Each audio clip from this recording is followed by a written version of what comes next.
ಸಾಯಂಕಾಲ ಎಲ್ಲ ಹೇಳ್ಬಿಟ್ಟು ಚರ್ಚೆ ಮಾಡಿ ಬಂದಿದ್ದೀನಿ. ಸಾಯಂಕಾಲ ಎಲ್ಲ ಕ್ಲಿಯರ್ ಆಗ್ತದೆ.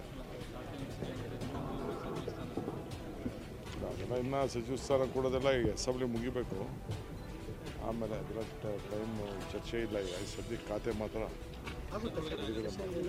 ಮಾಡಲೇಬೇಕಲ್ಲ, ಮಾಡ್ತೀನಿ.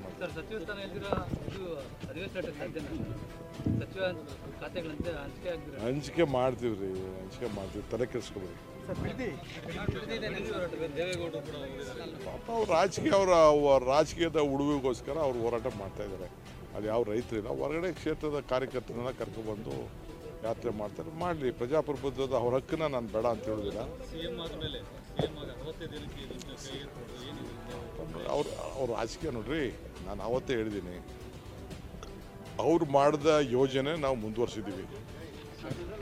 ಅವ್ರು ಮಾಡಿದ ಯೋಜನೆ ಮುಂದುವರ್ಸಿದ್ದೀವಿ. ಅವರು ಕೊಟ್ಟದ್ದು 25 ಲಕ್ಷ ಕೊಡ್ತೀನಿ ಅಂತ ಹೇಳಿದ್ರು. ನಾವು 3, 2.5, 3, 3.5 ಎಲ್ಲ ಕೆಲವರಿಗೆ ಪರಿಹಾರ ಕೊಡೋಕ್ಕೆ ಏನು ಬೇಕು ವ್ಯವಸ್ಥೆ ಮಾಡಿದ್ವಿ.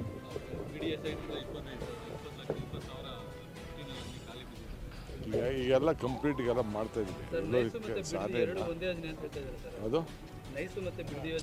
ಅಪ್ಪ, ಅವು ಎರಡಕ್ಕೂ ಅವರೇ ಸೈನ್ ಹಾಕಿದ್ದು. ನಿಮ್ಗೆ ಗೊತ್ತಿದೆಯಾ? ನೈಸ್ ಯೋಜನೆ ಮಾಡಿದವ್ರು ಯಾರು? ಅವರೇ ಮಾಡಿದ್ದು. ಒಳ್ಳೇದು ಮಾಡಿದ್ದಾರೆ. ರೋಡ್ ಬಂದಿದ್ದಕ್ಕೆ ಬೆಂಗಳೂರು ಇವತ್ತು ಉಳ್ಕೊಂಡಿದೆ. ಅದೇನು ಅವ್ರು ಮಾಡಿದ ತಪ್ಪು ಅಂತಲ್ಲ, ಬಟ್ ಕೆಲವೇನೋ ಸ್ವಾರ್ಥಗಳಿದೆ. ಅದೆಲ್ಲ ಆಮೇಲೆ ಮಾತಾಡ್ತೀನಿ. ಟೈಮ್ ಬಂದಾಗ ಮಾತಾಡ್ತೀನಿ.